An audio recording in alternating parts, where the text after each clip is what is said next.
Alright, we're back out here trapping. I have to pull my sets today. But first thing I do see is some scat on the ground. So that's pretty cool. Then coming up to my trap, they dug it out and took all my bait. So I set off my trap. Alright. It's a dogless trap.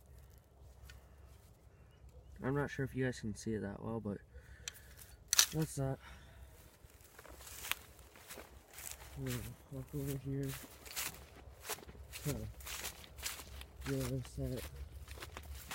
Yeah, obviously nothing as well, because this one had no bait yesterday, but really didn't feel like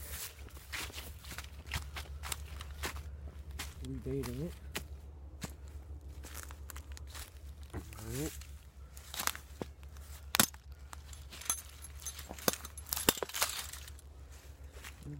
Trap there.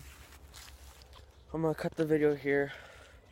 I'll see you guys when we get to the DP and the coyote trap and the other dogless coyote trap.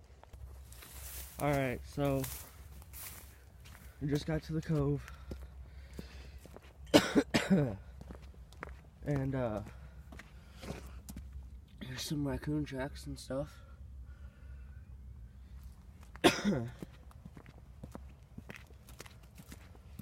Water isn't too crusted over, but ooh, in the DP, a little baby possum.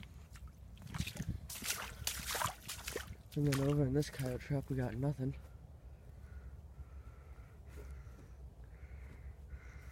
This one just won't set off. Is there dirt under the pan? Yep.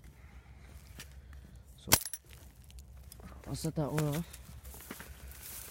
And, let's go over here. This is that other dogless trap.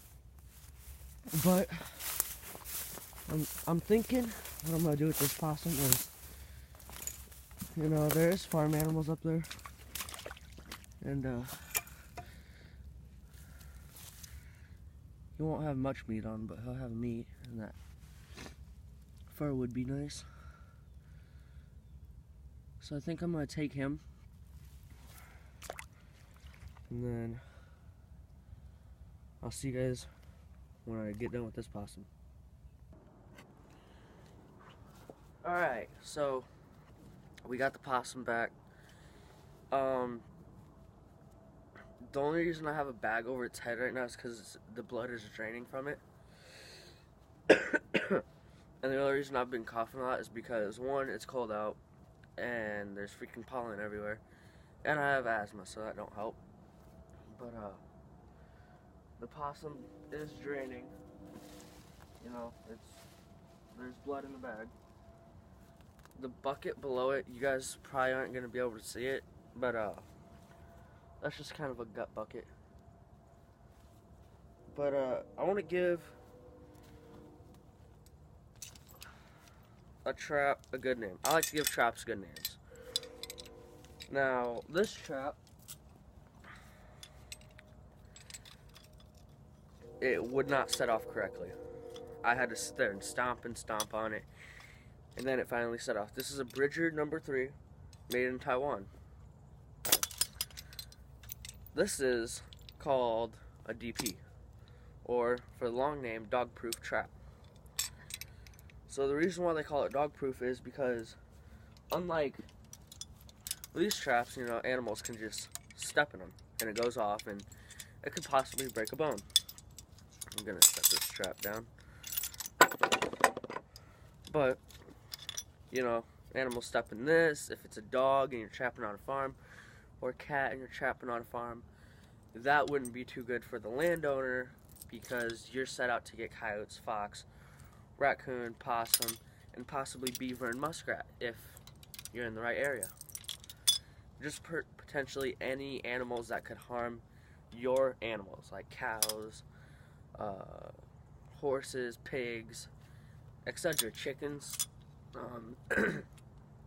If you have a farm that has a lot of chickens, you're probably going to be having a bit of a coyote and fox problem. Mainly the fox and raccoons and possums will get in.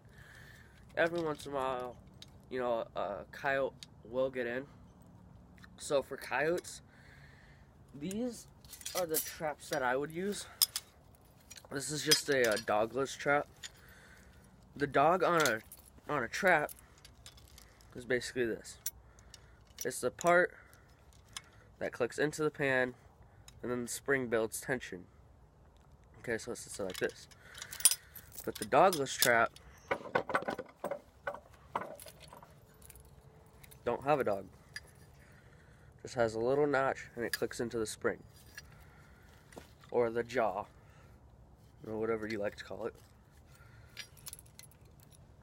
But those, you know, they open a good 6 inches, I would want to say.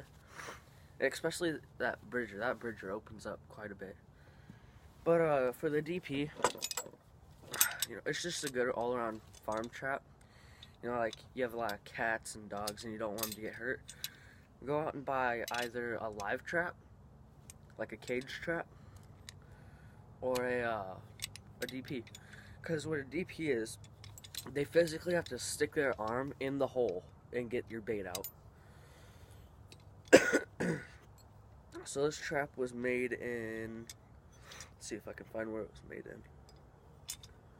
Made in China. It says right there on the bottom. Okay, I don't know if you guys could be able to see that, but it was right there. Now, company Z-Traps, obviously. Duke makes dog proofs, but what's so special about this one is they can either lift the lever up. There's a little lever in there. I don't know if you guys will be able to see it. Yeah, it's moving. There's a little lever in there, and they have to, for Dukes, they have to physically lift the lever up. With this one, all they have to do is touch it and push the lever down, and it sets off. The reason why that is because there's a little notch right there. And then there's that notch right there. Now that notch clicks into that notch, which creates an active trap when you set it. Now to set these, I'm going to show you guys how right now. You push down the spring, and then come over here, grab the trigger.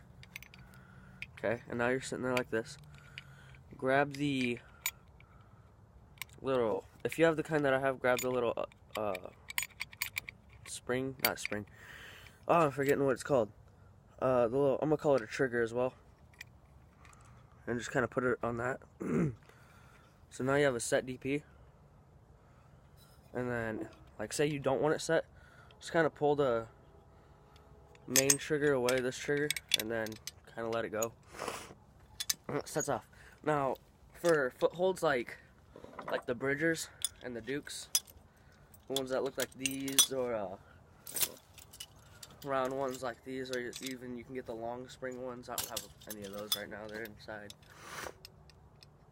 But for those, mainly dirt hole sets. With these, you can kind of just, you find a trail and you stick it right in the trail. And you know, this one was spray painted bright green, but the raccoon and the possum that I got in a previous video, a raccoon I got in a previous video, and now this possum has pretty much scraped all the paint off. For what I use for bait is, I'll stick a little piece of fat, pork fat in there, and then I'll grab dog food and just fill it up to the top. And then on top of that, I'll just put one slab of bacon, just on the little piece right there. And then you wire it off to whatever you're wiring it to, and then stick it right in the ground. That's it, just stick it in the ground. And I'm not going to make this big old review like you're 100% going to get an animal. That's not the case. Yesterday's video didn't have an animal in it. But I'm pretty much going to do a catch, clean, and cook. This video was the catching aspect of that little series. And then the next video will be cleaning it, which it'll pretty much be labeled how to skin a possum. I'm going to do a pocket skin. Just a simple pocket skin, you know, just to get the fur off. and then, you know, take the guts out and everything. And then the cooking aspect of it will be me cooking it in the kitchen and cooking it, or maybe I'll just make a fire somewhere and, yeah, cook it. Now, I haven't tried possum. I'm kind of weirded out by them because, I mean, they're a pretty animal, but the main fact is they're a dirty animal. Just like raccoon, they're a dirty animal, but I ate raccoon. And I've eaten squirrel, rabbit, raccoon, beaver, muskrat. We did get a fox one time. It was our very first fox ever. And I told my dad we should eat it, and he said no. So I didn't get the chance to try fox. But basically, I just wanted to let you guys know that possum's hanging up. And then the next time you guys see me will be in a video of me cleaning it. And then I think I'll do the cleaning and the cooking in one video. It might be like a half-hour long video because of the cooking process. But I'll edit all that out. So probably about a 15-20 minute video. But I'm going to sign out right here, guys. See you later.